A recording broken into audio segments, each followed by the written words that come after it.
સુરતના વરાછામાં આવેલી એસબીઆઈ બેંકમાં થયેલી લૂંટની ઘટનામાં હવે લૂંટારાઓને પકડવા માટે 140 પોલીસ કર્મીઓની ફોજ મેદાનમાં ઉતરી ગઈ છે. લૂંટારુઓને પકડવા માટે પોલીસે અલગ અલગ ટીમો બનાવી તપાસનો ધમધમાટ તેજ કર્યો છે.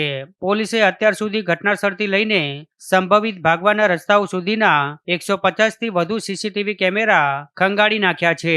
જોકે પોલીસ તપાસમાં ખુલાસો થયો છે કે લૂંટારાઓએ બાઇક પર જે નંબર પ્લેટ લગાવી હતી તે પણ નકલી હતી. ઉલ્લેખનીય છે કે સુરતના વરાછા વિસ્તારમાં 3 દિવસ પહેલા ધોળા દિવસે સ્ટેટ બેંક ઓફ ઇન્ડિયાની શાખામાં મોટી લૂંટની ઘટના બની હતી. 4 હથિયારધારી લૂંટારાઓએ બેંકમાં ઘૂસી હાજર કર્મચારીઓને બંદૂકની અણીએ બંધક બનાવ્યા હતા અને અંદાજે 50 લાખની મત્તાની ચોરી કરી ત્યાંથી ભાગી છૂટ્યા હતા. જોકે બાદમાં ઘટનાની જાણ પોલીસને કરવામાં આવતા તાત્કાલિક ઘટના સ્થળે પોલીસ કાફલો દોડી આવ્યો હતો અને સમગ્ર વિસ્તારને કોર્ડન કરી લૂંટારાઓની ઓળખ કરી તેમને ઝડપી લેવાની તજવીજ હાથ ધરી હતી. પણ ઘટનાને 3 દિવસ વીતી ગયા છતાં હજી પણ લૂંટારાઓ પોલીસ પકડથી દૂર છે.